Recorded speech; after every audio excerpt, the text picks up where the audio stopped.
Morning, Dr. Mara. Please, you can get started, huh? Sure. Jai Guru. Jai Gurudev.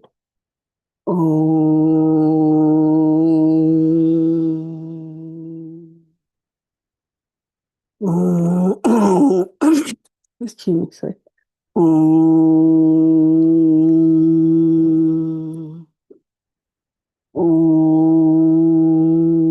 Sahanavatu Sahano Bhunaktu Sahaviryam Karavavahai Tejasvinavaditamastu Tejasvinavaditamastu Mavidvishavahai Om Shanti Shanti Shanti Sadashivasamarambam Sankaracharyamadhyamam Asmadacharyaparyantam Vande Guru Paramparam Vande Guru Paramparam Narayanam Namaskritya Naram Chaiva Narottamam Devim Saraswatim Vyasam Tado Jayamudiraye. You're starting with verse number 5, right, Dr. Pramra?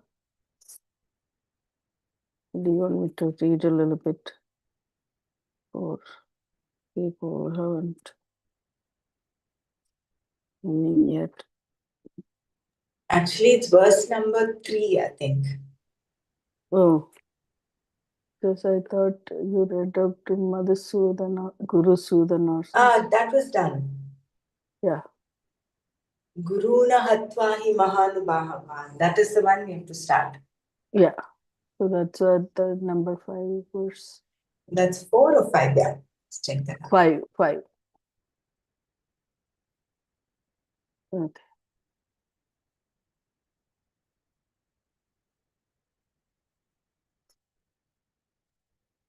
Therefore, okay, Arjuna presented his case beautifully.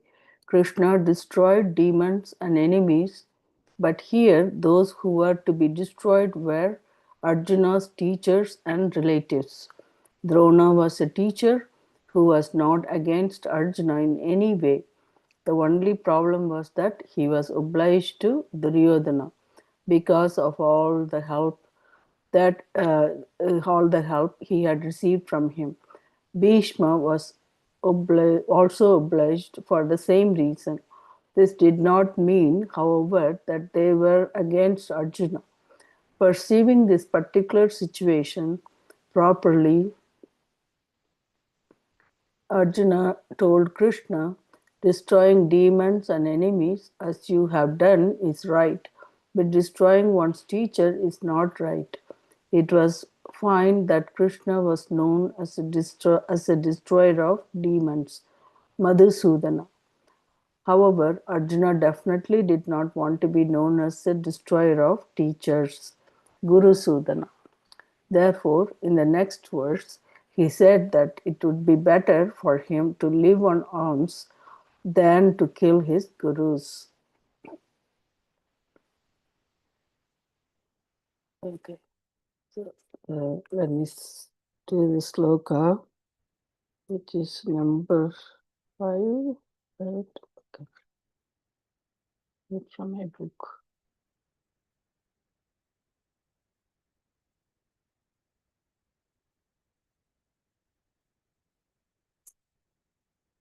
Guruna hatva hi mahanubhavan Shreyo bhaktam bhaikshyam apikaloke hatvartha kamam te gurun nihaiva bunjya bohan rudira pradiktan.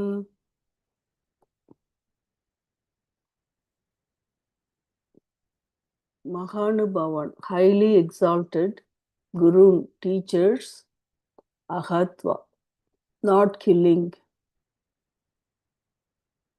Ahatva is not killing. Iha, here, loke, in this world, by Bhaksham.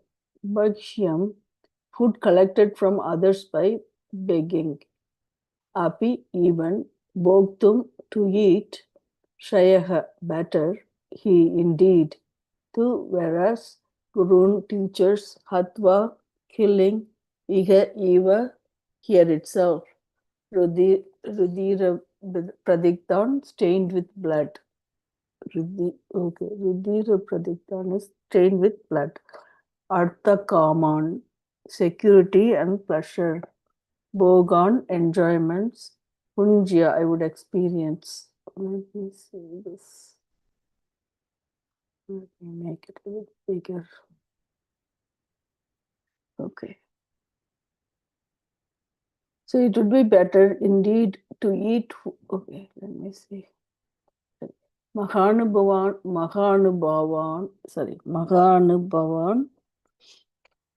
Gurun, Ahatva, Iha, Loke, Bhaksyam, Api, Bhoktum, Hi, Tu, Gurun, Hatva, Iha Eva,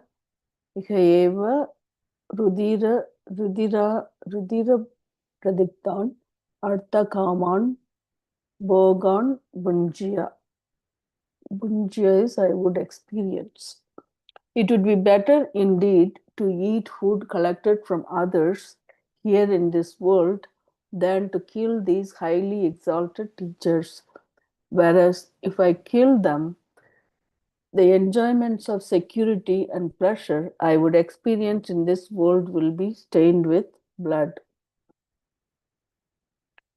Arjuna was looked upon his grandfather Bhishma as a guru because he had been taught by him as he grew up.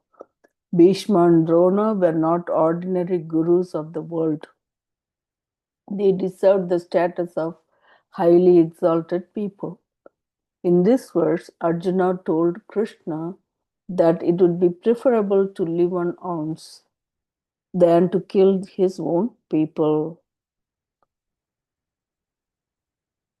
Bhakshya. Bhakshya means collecting food from others.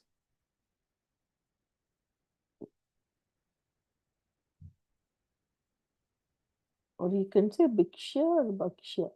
Bhakshya means collecting food from others, something that only sadhus are entitled to do. They take only a little from each person so as not to be a liability on anyone. The whole process of Arjuna's thinking was changing. In fact, his mind had already gone to this way of life rather than to fighting the war. So, in fact, his mind had already gone to this way of life rather than to fighting the war. Arjuna knew that if he left the battlefield, he would have to go to the forest. Arjuna knew that if he left the battlefield, he would have to go to the forest. Previously, he had counted on this day to retrieve the kingdom, and he had been looking forward to it for a long time. He had gathered all the weapons he needed, but when the day came, he decided not to fight. What else was left for him to do but go to the forest and live a life of alms? He could not remain in the kingdom. Only from the distant mountain people could he hope to collect a little food on which to live. This was all that was open to him, and he was ready for it. He wanted it, in fact.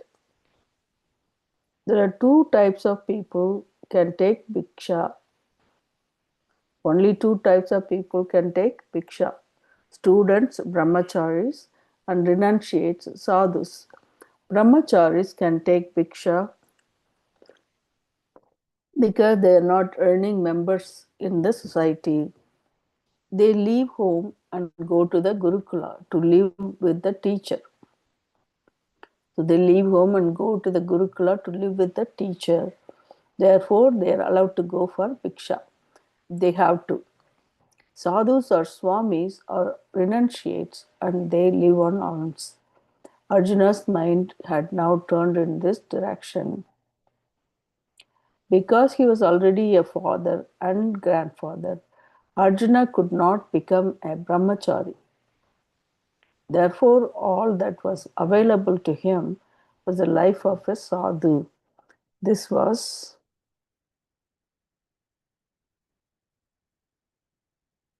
this was what he wanted, and this was the basis for the only question he asked again and again in the Gita.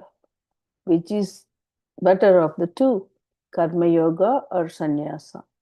Why do you ask me to do karma when there is this other lifestyle? He asked this question in the third chapter and again in the fifth chapter.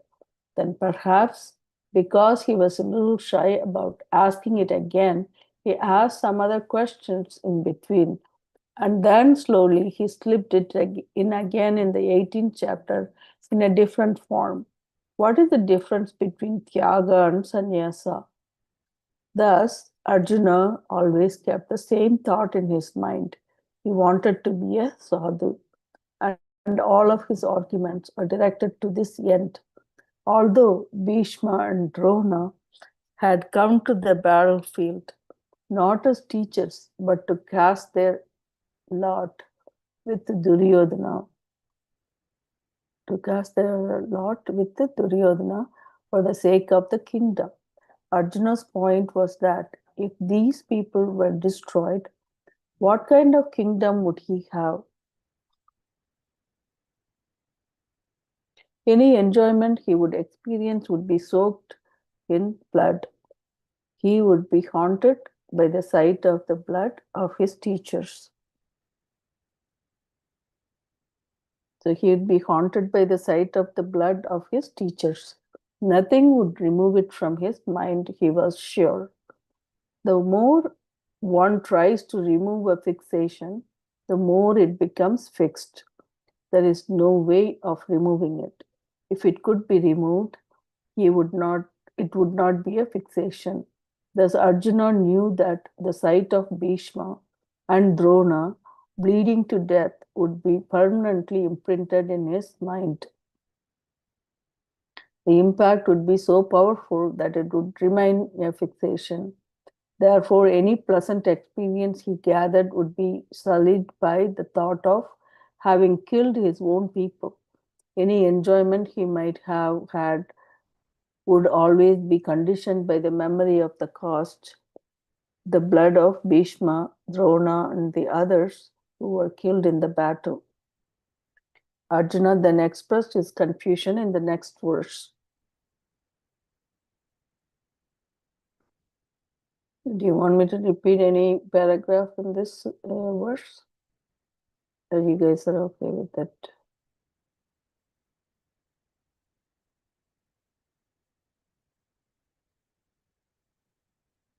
So going back to this sloka, he basically expressed his thought in the previous verse, the verse 4, that he doesn't want to be Guru Sudana.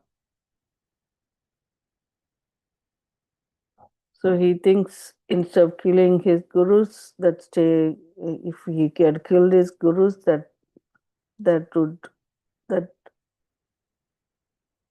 whatever the result that the kingdom he gets, he'll be thinking about that action is stained with the blood of his guru and his grandfather, right? So he thinks it's better not to have that than live his life by alms, by taking bhiksha. But then again, he doesn't have alternative. If he does that, he has to go to some going back to the woods.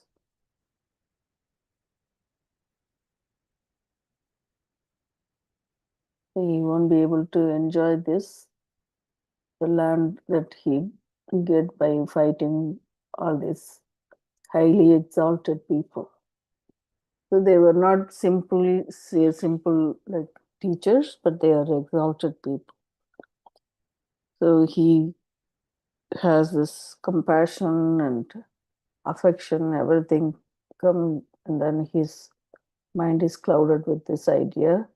It's better to take this ounce and go about it. And the examples they had given, right, only two kinds of people can take the Bhiksha. One is brahmacharis and sadhu. Since he is already a father and grandfather, he can't. So he want to take sadhu's life. That question goes on and on for him all through this. Please share your thoughts. Let me.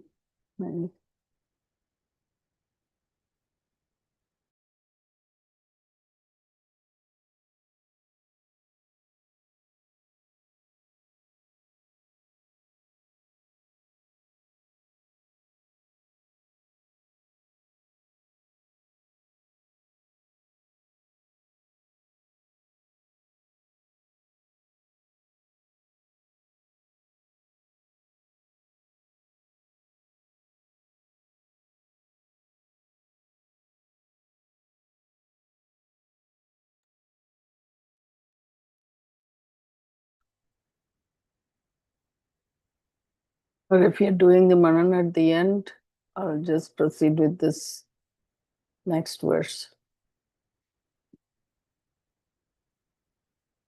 So Arjuna then expressed his confusion in the next verse. So he's still confused about what to do, which is better.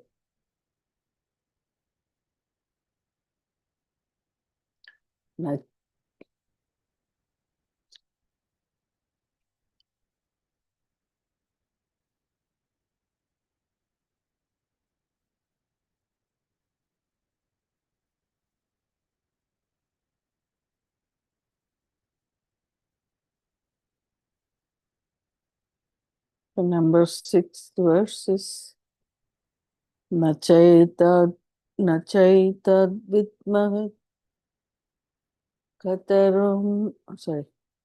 Nachaita Vidmaha Katarum Nagariyaha Yadva Jayame Yadiva Na Jaya Jayeyo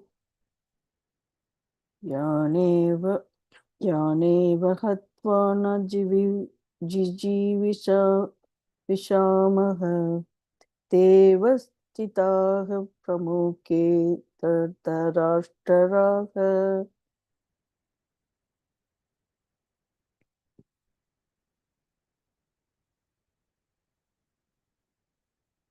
Naha. Naha. Naha for us. Katarat. Which of the two? Katarat. Which of the two? Gariyaha. Gariyaha.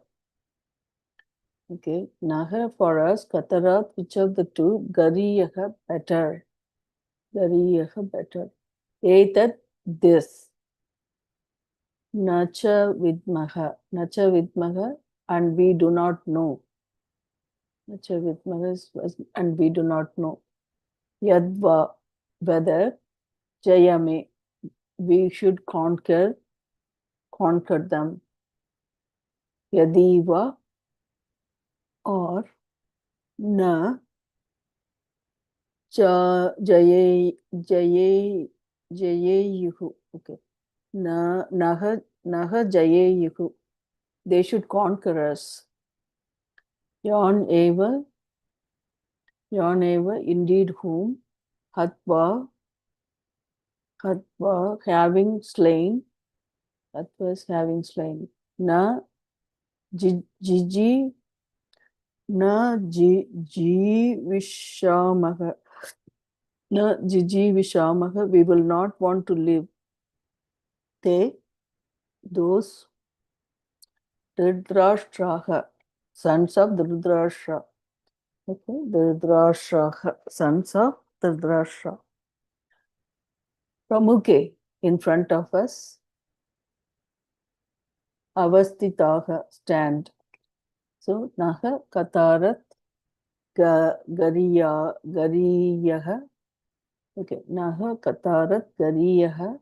Nacha vidmaha yadva jayame yadiva naha jayeyuhu yan eva hatva na jijivisamaha te Rudrakshaha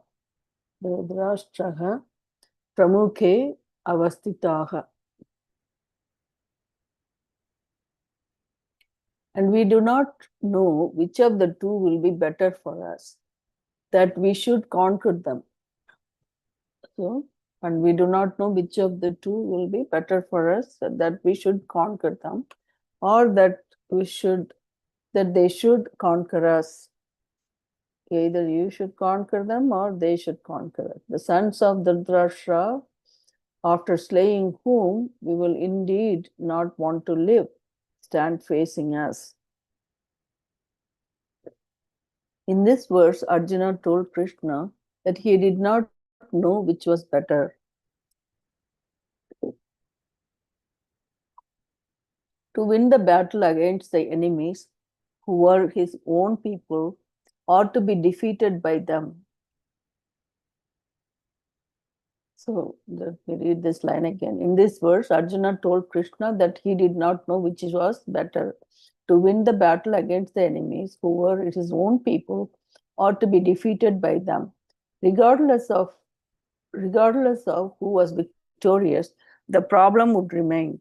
To be victorious, Arjuna had to destroy all these people. He would have the pleasures of a kingdom, but would be unable to enjoy them. For Arjuna, then the choice was meaningless. Because Krishna was telling him to get up and fight, he was confused about how the victory could be good for him. If, on the other hand, Duryodhana won, the Pandavas would have to go to the forest and live a life of bhiksha. Although this lifestyle was arduous and there would be no enjoyments, Arjuna thought it was definitely better of the two alternatives. He said that the Pandavas did not want to live by destroying the sons of Dhritarashtra and those connected to them, Bhishma, Drona, Kripa, and so on, all of whom were standing in front of him on the battlefield. He called the war a no-win situation. It would be one big loss, and he had no interest in it. But Krishna had told him that what he was thinking of doing was wrong. But Krishna had told him that what he was thinking of doing was wrong. Therefore, Arjuna argued that whether it was wrong or right, the situation was that he could not see anything good coming to him from fighting. He could not see anything good coming to him from fighting. Then Arjuna explained himself further. So, this is a situation that he has question about whether to fight or not to fight. If he fight, what will happen? If he wins the war, what will happen? If he don't win the war, what will happen? That's pretty much what is summarized here. Either way, he doesn't feel that good choice by killing his teachers and relatives, but better thing is to go to the forest.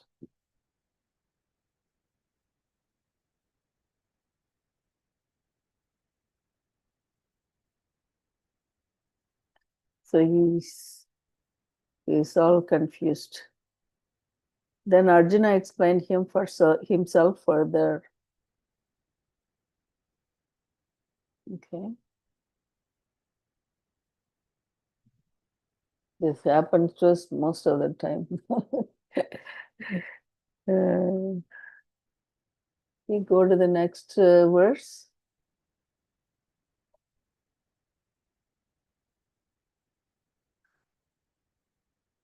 Arpanyadoshopahat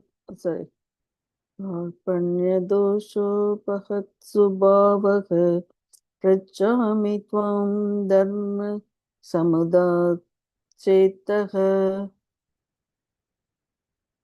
yacheyahasya nichitam bruhi tanme shishyasteham sadimam tvam prapannam.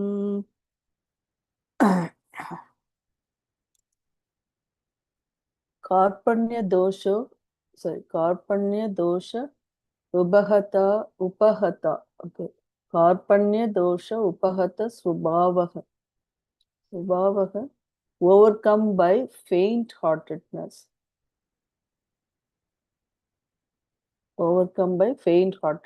Subhavaha. Dharma sammuda setaha. Confused about my duty. Dharma sammuda setaha. Confused about my duty. Tvam, you. Prichami, I ask. May, for me, yat, which, nichitam shreyaha shriyat, is definitely better. That, bruhi, please tell me. Aham, I am, te, your, shishyaha, student, tvam prapanna, one who has taken refuge in you. Mom, may, please teach. So nicely he's asking to become his teacher. Karpanya dosha upahata subhavaha dharma sammuda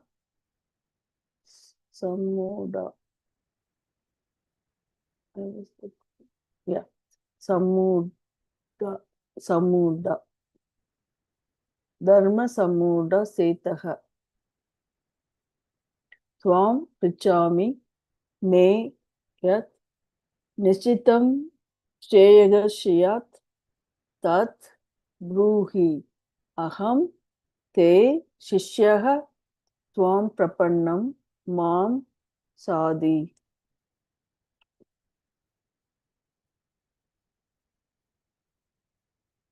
Overcome by faint-heartedness, confused about my duty, I ask you which is definitely better for me. So, overcome by faint-heartedness, confused about my duty, I ask you which is definitely better for me. Please tell me, I am your student. Please teach me, who has taken refuge in you. So, he realizes that he is confused and he couldn't make a decision. So Bhagavan Krishna is in front of him and he surrendered to him that I am your student. Please take me, teach me which is better for me, which is definitely better for me. So nicely. This is so very short explanation given here, which is what we do most of the time, right?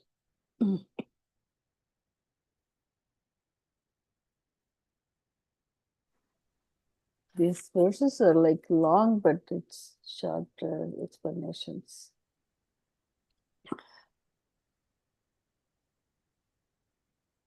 What is the next one? Is 8th verse. Nahi prapasyami mamanu mama paniyat. Okay. Nahi prapashyami mamapanudhyat yachokamuchoshanamindriyanam avapya bhuma vasapatnam riddham rajam suranam api chadhipatyam. Yeah, nicely said. It's a long words, right? So it's really have to split it. Boom out on the earth. But you're doing very well, Dr. Mara. Oh, thank you. I'm trying. Like I have to practice more. Boom out on the earth. Asapatnam, unrivaled. Okay. Boom out on the earth. Asapatnam, unrivaled. Rhythm, prosperous. Rajyam, kingdom. Suranam, of the denizens of the heaven. Api, even. Adipatyam, overlordship. Cha, and avapya, obtaining. Mama, my. Indriyanam, of the senses. Uchochanam, uchosanam, uchosanam, that which dries up. Sokam, sorrow. Yat, upon, upanudyat, upanudyat, that which, upanudyat, that which would remove. Nahi prapasyami, I do not see. Bhumau asapatnam riddham rajyam suranam api adipatyam cha avapya mama indriyanam uchosanam sokam yat apanidyat nahi prapasyami. I do not see anything that will remove the sorrow. So I do not see anything that will remove the sorrow that dries up my senses. Even if I were to obtain an unrivaled and prosperous kingdom on earth and sovereignty over the denizens of heaven. So we keep on talking, right? Arjuna. I do not see anything that will remove the sorrow. I'll read this again. Remove the sorrow that dries up my senses. Even if I were to obtain an unrivaled and prosperous kingdom on earth and sovereignty over the denizens of heaven. So even if you get the heaven or the kingdom, he doesn't see that his sorrow will go away. So we will look at the second of these two verses first. Second of the two verses first. Here, Arjuna described how his sorrow had dried up his sense organs so that they could not function. His arms and legs also seemed to have atrophied.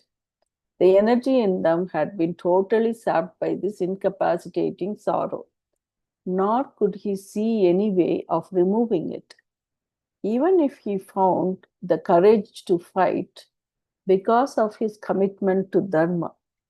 So, even if he found the courage to fight because of his commitment to Dharma and because Krishna asked him to fight, Arjuna did not think his sorrow would ever go away.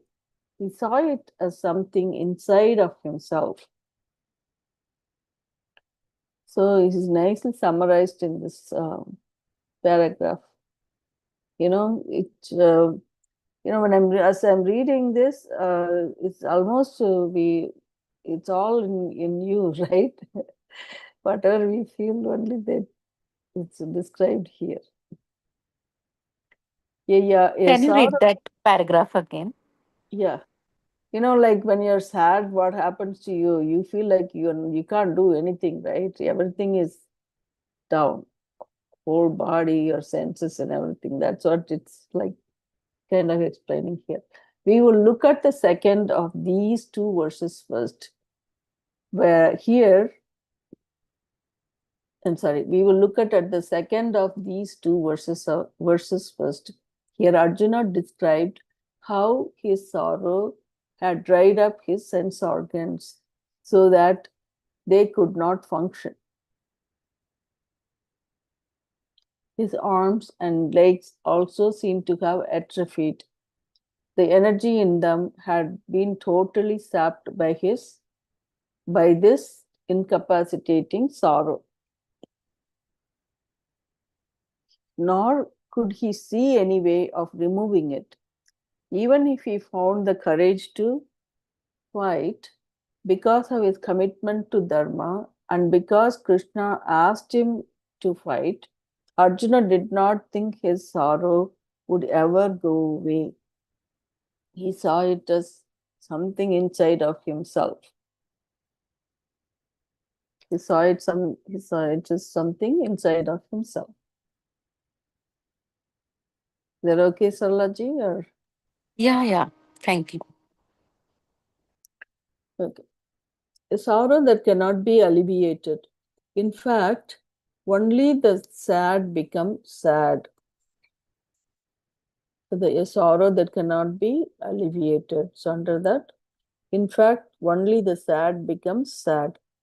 No one suddenly becomes sad. Just as the angry becomes angry, the sad becomes sad. If you're already angry inside, all that you require is a reason to become angry. Similarly, a jealous become jealous and a lonely become lonely. Therefore, these feelings indicate that there is a problem already there underneath. These are all recollection. Arjuna recognized an inner unwept sadness. So Arjuna recognized an inner unwept sadness and felt sad. Sometimes the sadness that is underneath comes out. Otherwise, it always remains hidden there. In between the bouts of sadness that come out, there is some laughter, not because of your effort, but in spite of it. Did I come to the right page? Wait. Yeah. And not because of your effort, but in spite of it. Sadness seems to be something that is identical with the person. Sadness seems to be something that is identical with the person. Arjuna concluded that even gaining an unrivaled kingdom on earth would not allay his sorrow. A kingdom is usually surrounded by enemies, making it a rivaled kingdom, meaning that its ruler cannot sleep peacefully. This is like having a nice house which you cannot enjoy because it is in an inimical neighborhood. Similarly, in a kingdom that all the rivals want to occupy and go on encroaching upon, one fellow nibbles away at the east, while another nibbles away at the west. This continual encroachment, this nibbling, makes the ruler of the kingdom miserable. Therefore, in order to be happy, a ruler must have kingdom that is unrivaled. Even by being the emperor of an empire, this could not be accomplished. Arjuna knew there can be such severe drought.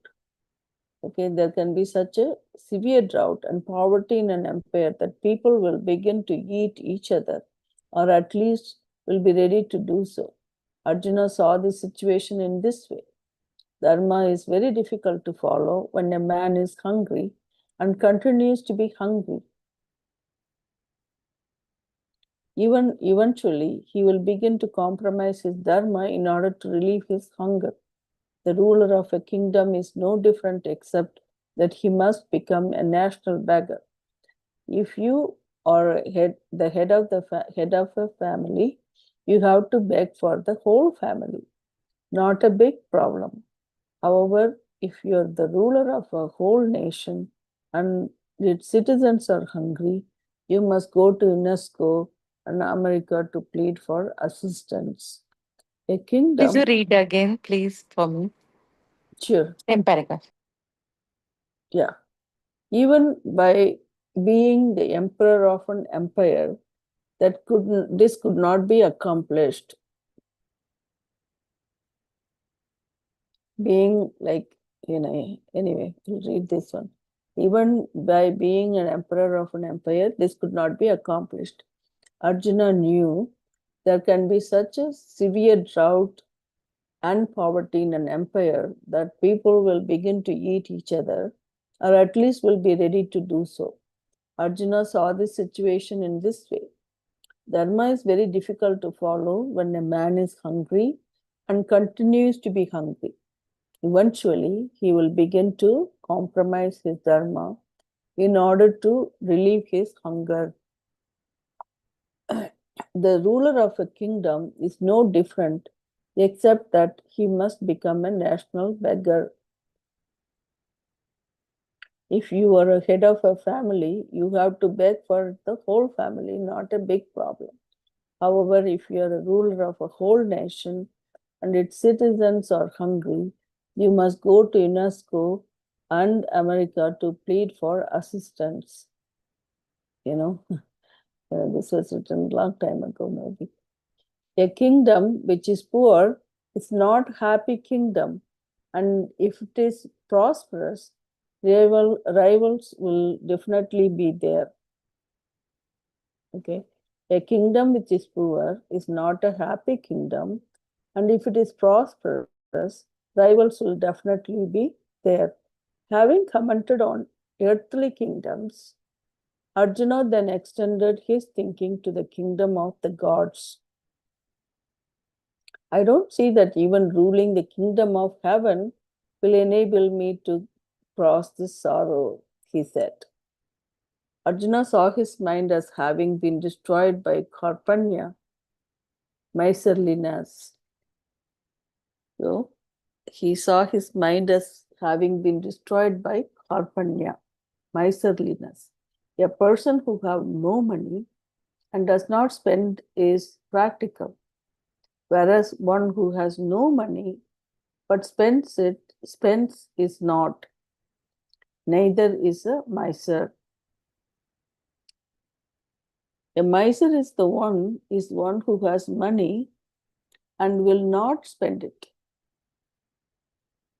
He or she is always waiting for retirement, which is not related to a job, but to the time when he can no longer take care of himself.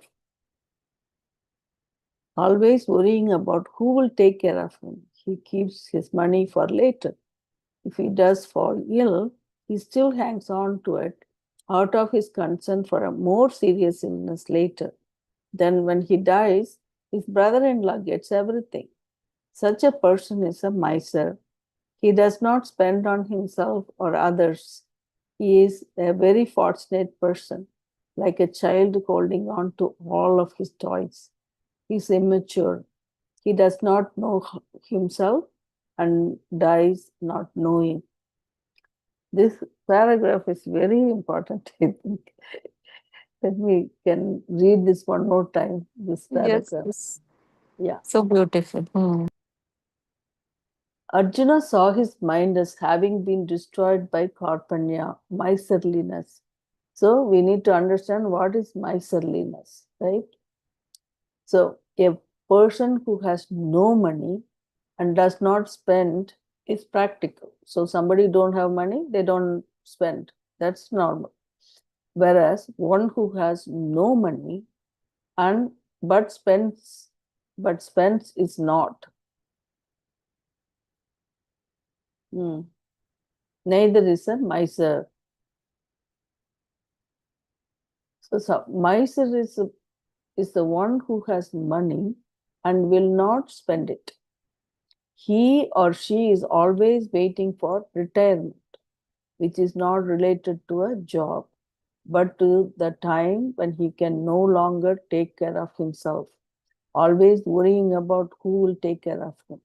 He keeps his money for later, and he does fall ill, he still hangs on to it out of his concern for a more serious illness later. Then, when he dies, his brother in law gets everything. Such a person is a miser. He does not spend on himself or others. He is a very unfortunate person, like a child holding on all of his toys. He is immature. He does not know himself and dies not knowing. He doesn't know himself. Dr. Brahman, I have one question here. Here, whereas one who has no money but spends is not, what does that mean? So somebody who don't have money, they don't spend it, right? Can you just repeat that one more time? Yeah. Here, this a person who has no money and does not spend is practical, whereas one who has no money but spends is not. I thought it's repeated the sentence the same. He'll be borrowing, like a credit card or what. Mm. Can you read Okay. further? Neither is a miser. Okay, so whereas one who has no money but spends is not, neither is a miser. A miser is the one who has money and will not spend it. Mm. So See, they've given three conditions, situations here. One, who has no money and does not spend. That person is spend, practical. The one right. who does not have money but still spends. Mm. Um, But not having enough money, yeah, yeah. So he he may doesn't be have enough borrowing money, but he continues to spend. But when. Mm. so he is not practical. That is what he said, right? Oh, okay, got it. Then the So the third one miser, is the yeah. miser. Mm. None of these two are misers. The Yeah, first two are not misers. misers, yeah. The third one is the person who has the money Money, but he but doesn't spend does it. not want to spend. He's trying to save it for later and later Mm. and later, and he dies without spending. Yeah. So he's immature and he does not know himself and dies not knowing. Mm-hmm. So that's what it is. Okay, got it. Thanks. The Brakshadar Brakshadarannya Upanishad. Sorry. Brahadaranyako Upanishad. Brihadaranyakopaniषद. Yeah, Brahadaranyako Upanishad talks about a Kripana, miser, from another standpoint. He describes the person leaving this world. It describes the person leaving this world without gaining the knowledge of Atma as a miser. Oh, wow. It describes a person leaving this world without gaining the knowledge of Atma as a miser. So that's from the Brahadaranyaka Upanishad. So we have fourth meaning for the, second meaning for the miser. Oh, so this is from the Brahadaranyaka Upanishad. Yova Hmm. etadaksharam gargi avaditva aviditva Asmal avaditva loka asman lokat hmm, praiti sakripana. Chakripanaha. Hmm. That is one Oh, who departs from the world without and realizing oneself. yeah, immutable one. O Gargi, the one who departs from this world without knowing this immutable one. So that is the Atma, right? Is a Kripana. The real wealth of of a human being is more than external wealth. So the real wealth of a human being is more than external wealth. It is knowing what is real and what is unreal, what is right and what is wrong. Viveka. This wealth distinguishes the human being from all other beings. So this wealth distinguishes the human being from all other beings. The one who has this viveka is not kripana. One who has this viveka is not a kripana. Whereas the one who does not have it naturally holds on to things which have no real content because his or her value structure is confused. Arjuna is referring to this kind of miserliness when he says that been he has been overcome by karpanya. So he identifies, at least he has that problem. Arjuna now saw that although he had opportunities to do so, he had not made proper use of his mind. Otherwise, he would not have had this problem, and knowing what was right and wrong would have been easy. He knew he could only decide this when he was not caught in the very concept of right and wrong. He had to know a little more than dharma and adharma in order to decide about right and wrong. When right and wrong itself is an issue, it cannot be resolved by one whose mind is deluded with reference to right and wrong. I'll read this again, this paragraph. Arjuna now saw that although he had opportunities to do so, he had not made proper use of his mind. Otherwise, he would not have had this problem, and knowing what was right and wrong would have been easy. He knew he could only decide this when he was not caught in the very concept of right and wrong.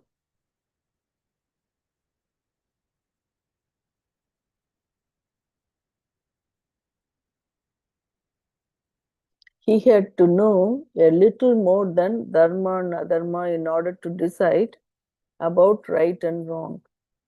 When right and wrong itself is an issue, it cannot be resolved by one whose mind is deluded with reference to right and wrong.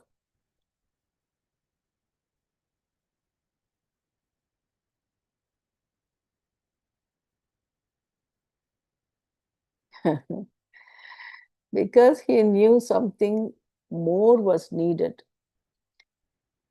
Arjuna asked Krishna to tell him what was best for him. He wanted Krishna to teach him that which is more than dharma and adharma. Two pursuits are open to a person, Shreyas and Prayas. Shreyas is something that is good for all, something that is above dharma and adharma, whereas Prayas is the result of dharma, whereas the Prayas is the result of dharma. Any good action produces a result for you, such as prosperity, pleasure, and so on. Shreyas is other than this, more than this. It is moksha. Arjuna therefore asked, please teach me Shreyas alone. So here, after Karpanya, that's about what talk about Shreyas. Krishna could have So, said, what is mean by about the prayers and shreyas? Means, what are the no, about dharma and adharma. So he knows what is dharma and adharma, but there is something more than that for him to make the decision. So he couldn't make the decision. He's still, um, you know, confused about it, whether to do what is the right thing to do, not wrong thing to do, or is it right, wrong thing to do, like that. So um, let me read this paragraph one more time so you understand. Because he knew something more was needed, Arjuna asked Krishna to tell him what was best for him. He wanted Krishna to teach him that which is more than dharma and adharma. Two pursuits are open to a person, Shreyas and Prayas. Shreyas is something that is good for all, something that is above dharma and adharma, whereas Prayas is the result of dharma. Any good action produces a result for you, such as prosperity, pleasure, and so on. Shreyas is other than this, more than this. It is moksha. Arjuna therefore asks, please teach me Shreyas alone. So he is not interested in prosperity and pleasure type of in prayers that which gives this type of limited things. But the Shreyas is the more than that. It's the moksha. Krishna could have said, why should I teach you? I came here to drive your chariots. Sorry, I think there's only 4 minutes left. Let me see how much it is. Oh, I think this is a long one, I think.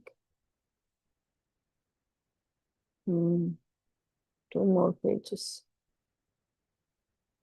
So far, whatever we read, maybe we have a few minutes more. We can do some manana. So up to this point, Shreyas and prayers.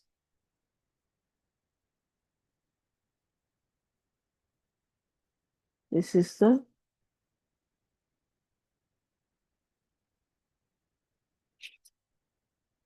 seventh sloka.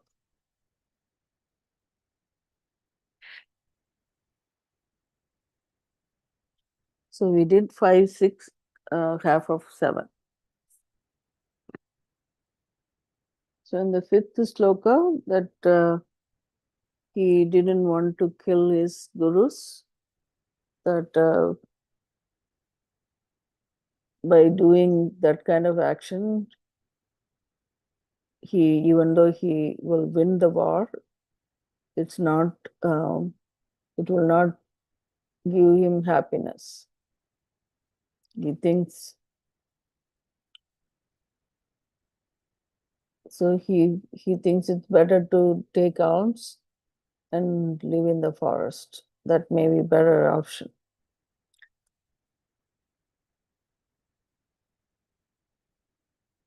But then Bhagavan Krishna is asking him, to fight, meaning why you were making decision now, you should have thought about this before, and now why is this coming to you? Then he's still going on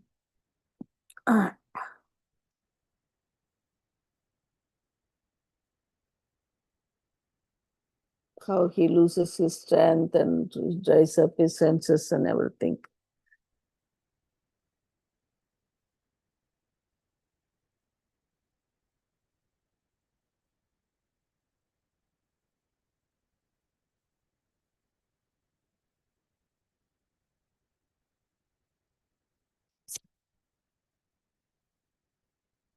The third one is Karpanya dosha.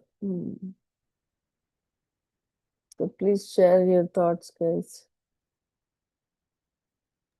When his body was Miss Galita, that body is not responding. He was very frightened, and when he was told about to fight, so he asked Arjuna, Krishna, to teach something. What was that sentence? You teach me what? Oh, they teach Shreyas, is that what you're talking about? No, that is in the last shloka, today's last shloka. But before that, when his body was shivering Very like weak that, and all when that. Okay. mm, Um, he became yeah. Karpanya dosha, that. Yeah. So he says, we do not know which of the two will be better for us, that we should conquer them or not conquer them, right? Hmm. And after slaying, we will indeed not want to live, stand facing us. So the so that was Because seventh. I am your student, you teach me that. Oh, that's the Sishya. That Shisha. Huh? Sishyate is that's the same. This is the chapter, the seventh one. Seventh verse only he talking about Sishya. Mm-hmm. So he says um, he The karpanya dosha ubhagata svabhavaha, overcome by faint-heartedness, right? So that's the one you're talking about. Okay. So here he says, uh,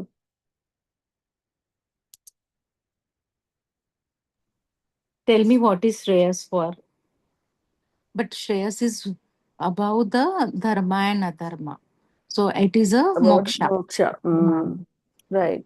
So here that like he in this first paragraph he talking about the second of these two verses first. So he says his dries up all the sense organ that could not function. His arms and legs have atrophied. The energy is drained, so he could not fight. Right. He could not see any way of removing it. So No, there there it is is said, no, those who have sadness inside only that they become sad. Means the outer external things or actions will provoke you what is inside you. So yeah everything true. is inside you, that The anger also and sad everything. becomes sadder. Hmm. Yeah, that's true. Because there is underneath him, there is some sadness is there. So even the small little thing that makes him sad, right? That Hmm. that's what they explained that whether he get the unrivaled kingdom versus the even the Deva Loka, even if he get that, he the sorrow will not go away. So that time he talked to the And where there is no clarity about the duty, then there was a fear in Arjuna. Then that means because of that, the fear was there. So he was not ready to fight. He didn't have the Viveka, that time. yeah, he knows that there is, he sees the, I mean, he tells him to fight, right? And he knows, but he still has that question in his mind whether this is right or wrong, right? He's still not able to decide that, even though what is dharma and adharma he knows, but is it something above dharma he needs to know to make the decision of fighting. So that's why he comes down to, he surrenders to Bhagavan Krishna and tells him, hey, listen, I am not able to make decision here, so you take as a student and teach me which is the better of these two. So there, first they talked about Karpanya, right? The Kripana. The Kripana is what is the miserliness, or that miserliness who has the money but he won't spend it. That person who doesn't know himself, very immature, and until even he dies, he doesn't know. So he doesn't know how to spend that money. He had it in his hand. But that's not the case for Arjuna, right? This he is talking about the Brihadaranya Upanishad Kripana. That Kripana meaning is that somebody who didn't gain the knowledge before leaving the world, that person also called miser. So Can that's you read where that explanation, only explanation of that shloka? Why the Krupana thing came into that shloka? No, Bhagavad Gita. That is Brahadaropash, not that Upanishad Vakyam. you want to read the Bhagavad Gita Brihadaranya shloka. Upanishad. No, no, that Uh, shloka. Previous seventh shloka. you want me to read the sloka? Yeah, Uh, Kripana, why the thing came into that shloka? I will because open the book. Mm. yeah, Kripana came in because he was talking about his mind is, even though he has mind, he couldn't use the mind to make the decision. Is Mhm. that right? That how it comes? Having been destroyed by Karpanya, miserliness. So that he's not able to do the decision making part of it.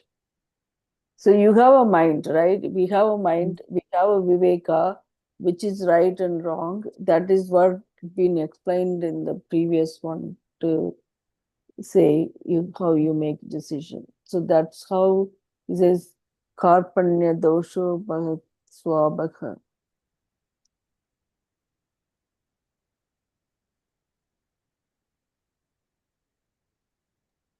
See, there are two important takeaways from today's session. One is that sadness is a state of our mind. It is not something that is triggered. It is triggered from an outside situation, but the it's a state of our mind. So that is one. And the second one is kripana.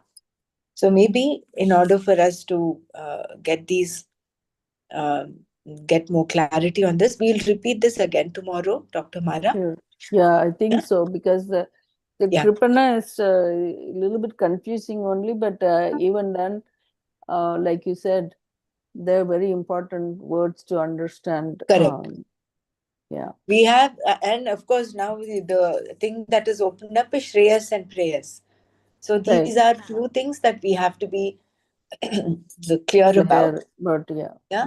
See, that's the reason why Arjuna ended up with this confusion is because Krishna said, "Get up and fight." yeah, right. If he Yeah, had not said that, Arjuna, and if Krishna had also, uh, shook hands with him and said, "Yes, yes, I know you're in such a plight. Come on, I will also, be your aid." He would not have had it. He would have gone into his own yeah, sadness role, you know. But the thing that got Arjuna confused was Krishna was telling him, "Get up and fight." Clibia mas. He said, "Don't be a eunuch. Get up. eunuch. What is this Yeah, unmanliness?" yeah, So that got him confused. He said, "What is this? My value system seems to be a little shaken. So I right. need someone who knows better than me." Therefore, he says, "I become your student." So these the few things that we were exposed to today. I think we'll do another repeat tomorrow, Yeah, because and also see, one of all the of us are things. Arjunas in some way or the other. We are all Exactly, Arjunas. That exactly. Yeah. Kripana word may have come because he thought ki he will lose his people. So that's why Mm, he was not ready to fight. So that miser thing came from that thing. I feel so. Okay, we will see tomorrow. No problem. Yeah, I think yeah. we'll repeat it We'll tomorrow, and repeat it. then Yeah. we'll leave 15 minutes for discussion, Dr. Mara, Yeah. tomorrow. So Sure, then we sure. will have That's enough why time. I kind of over. I was Yeah. looking at the time. Then I said, "Oh, we got at 7:37. Oh, we can read for a little bit." And then I probably went So we'll over. leave 15 minutes Yeah. for discussion tomorrow, and then we'll Sure. take it up. Okay, thank you. Okay. Jai All Krishna. right. Great. Okay. So let me do this Shanti Patan. Loka samasta sikino bhavantu. Om Shanti Shanti Shanti. Hari Om. Shri Gurubhyo Namaha. Hari Om. Dr. Brahmara, can you please share your meditation video if you Yeah, have? will do. Will do. Okay, thank you.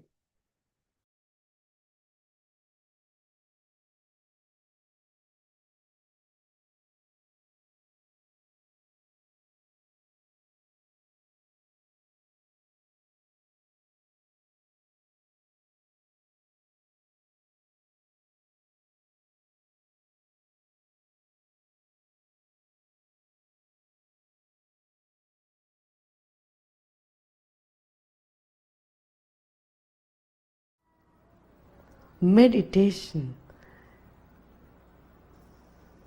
is accepting this moment, living every moment totally with depth.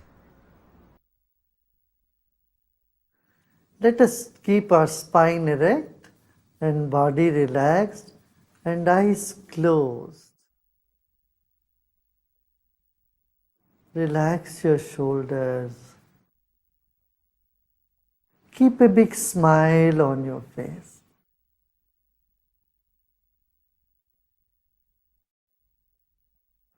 You're sitting like the statue of Buddha, very serene and with a serene smile on your face.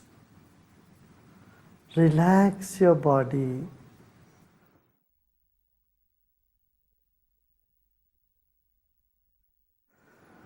Let's take a deep breath in and breathe out. Become aware of your chest region, throat and chest region.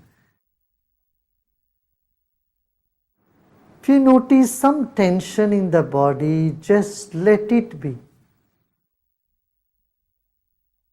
Except those parts of the body where you feel a tension, the other parts are in comfort. Other parts are at peace. Become aware of that also.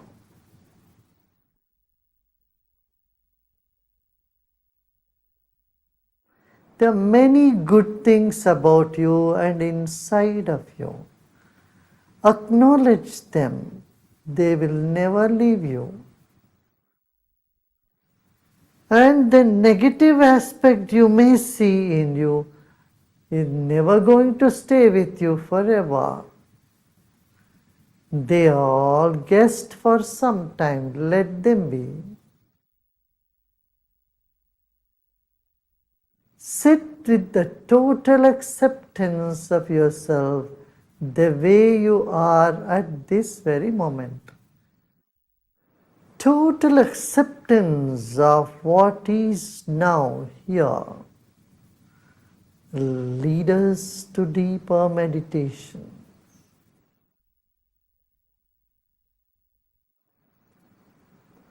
Let go of all the effort.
Om Shanti Shanti Shanti.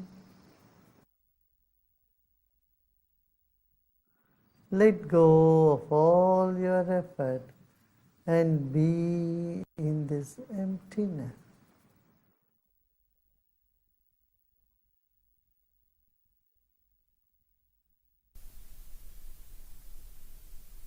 And slowly and gradually become aware of body and surroundings. And you may gently open your eyes.